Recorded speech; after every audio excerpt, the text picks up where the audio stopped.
Thank you very much, all of you, for being here present today.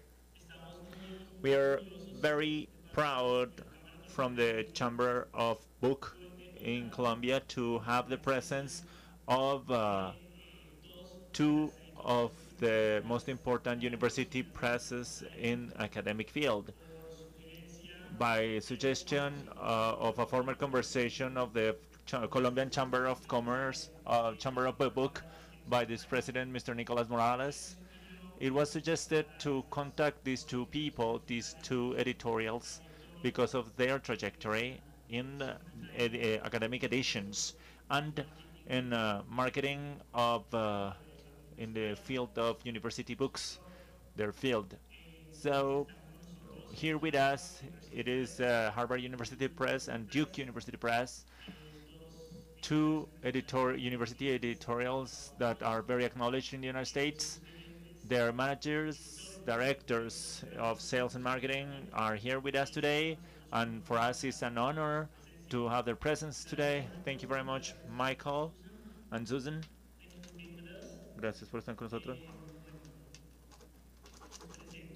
I introduce them. Firstly, Susan Donnelly. She is BA in History of the Christian University of Texas, Psychology Studies in Tufts University in Massachusetts. She started her career in editorial as an sales representative for university editorials such as MIT and Harvard University. She worked also in University Press, Yale University Press. In 2000, she was mentioned sales director of University Press Harvard, and nowadays she's in the position, apart from marketing, of associate director. She has been the leader in several campaigns of promotion and marketing. Among those, there are works that image of the Black in Western art, new literary history of America. Well, as we saw this morning, she's this is a very important company in the marketing field, and it is important for us now to have some words on marketing for this sector. Likewise, we have Michael Lowe. He is BA in English from Michigan University and Master of Arts in English from Rutgers University in New Jersey. He also started his trajectory in editorial field as a librarian and administrative in Doubleday bookstore and others in the United States.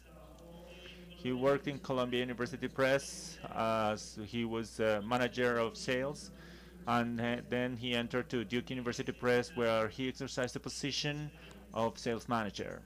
He's in charge of sales conferences and all contacts with representative of sales in the United States and overseas. He also supported the creation of the collection of books, electronic books, of this editorial. Now I pass the microphone to Mr. Nicolás Morales, President of the Association of the University Presses in Colombia, to start this conversation. Well, I'd like to thank the Colombian Chamber of Book and all the strategic partners here in this seminar, because I believe that having ASEUC in this panel was very important. ASEUC is an association of university editorials in Colombia, is celebrating 20 years consecutive of work and sponsorship to editorials that have forged in the campus of universities in Colombia.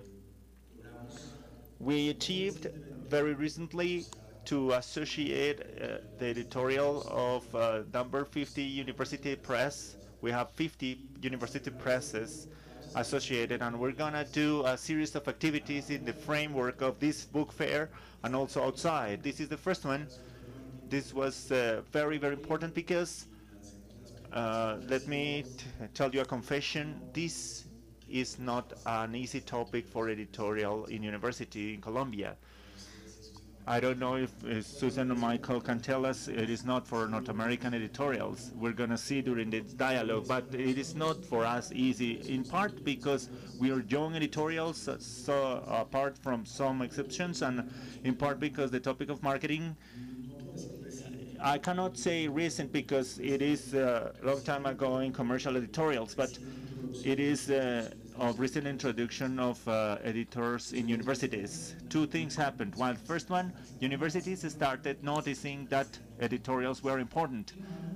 And together with the university rankings and also together with the growing activity of research of universities that in the 90s or 80s was not so noticeable, and together with the generation changes in the directives of the universities, which notice that university editorials are allies and not only offices for polycopy.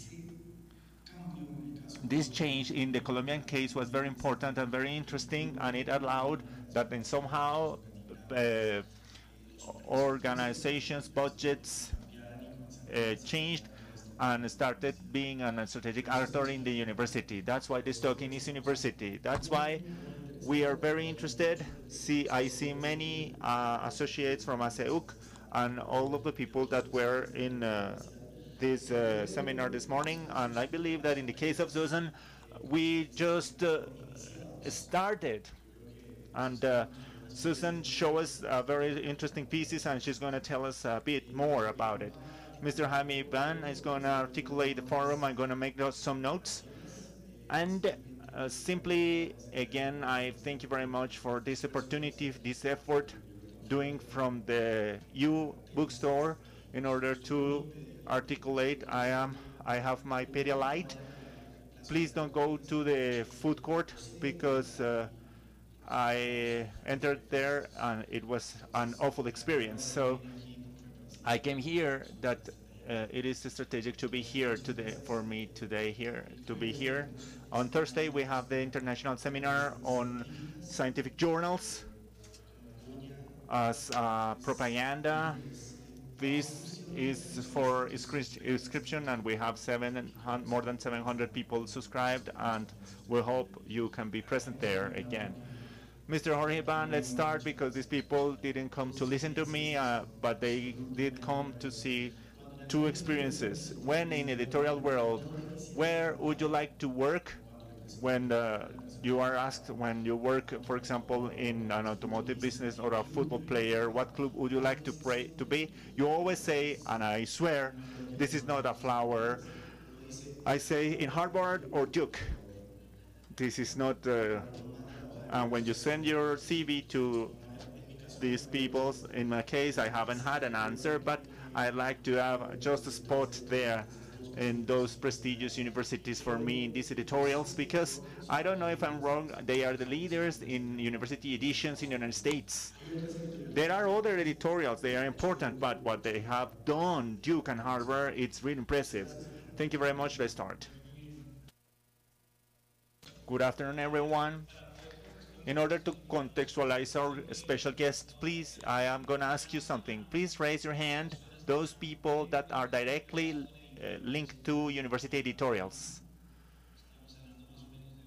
We're speaking more or less 60% of the auditorium, and we understand that the rest of the people are with other type of editorials. This is an important element because when we were articulating the element with Mr. Villa, we saw as the rest of 40% of the people, the importance that editors that are non-university know the experience of a university editor. And second question, just to test, from those who are present here, who are subscribed to the marketing seminar and who attended this morning? Right. This morning we saw some topics, so Mr. Michael and Susan are going to have this present. So we're going to take advantage of this space to 5 in the afternoon. We promised Susan and Michael there were not going to be formalities. So how do we start the discussion? We thought 5 questions as a start. They are very simple, very elemental for Susan and Michael, and even maybe Mr. Nicolás, in case of ASEUC representative, are going to give us your opinions and impressions. Very brief. It can be answered by Susan or by Michael or both or Nicolás. And from those 5 questions, we would have an exchange based on observations made by Mr. Nicolás. This is going to be the dynamics. This is going to be a conversation. We want it to be different from a formal event that we had this morning. The first question we thought to start this conversation is, what could be the vision of the editorial marketing from a university editor? What is similar or is different from commercial edition? I don't know if you 2 guests would like to start first. Sí. Bueno, la primera cosa que yo creo es que la publicación universitaria es una empresa de misiones. Nosotros tenemos que apoyarnos nosotros mismos. No podemos soportar sin vender libros, y nuestra misión principalmente es servir a la misión de la universidad como editoriales. Vender libros es bueno, pero la señora Susan dijo esta mañana que la misión de Harvard también es promover todo el aspecto académico. Para Duke es un poco más diferente porque aparte de promover lo académico también tiene que ver con el conocimiento académico de punta, de última tecnología. Creo que es un poco diferente en nuestra misión. Creo que esa es mi parte de la respuesta. Yo estoy de acuerdo desde cierto punto de vista. Esta mañana yo no tuve la oportunidad, pero lo que se supone que nosotros estamos haciendo en gran parte de la universidad es también jugar un papel de procesos a largo plazo. Entonces, en los Estados Unidos, cada vez más o de pronto completamente, es muy difícil para alguien tener un trabajo de 10 años y tener calidad en esto y tener un registro de publicaciones como el que nosotros hemos tenido a través de editoriales universitarias.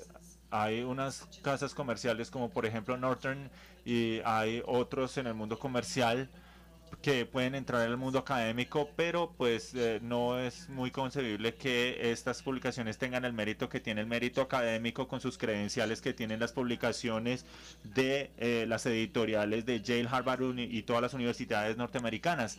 Así que si tuviéramos otra persona en este panel que sea representante de otra universidad más que de la parte de publicaciones, ellos reconocerían que es una forma definitiva en que las cosas funcionan, y para eso son las editoriales universitarias, para brindarle apoyo y el respaldo que se merecen todas esas investigaciones académicas.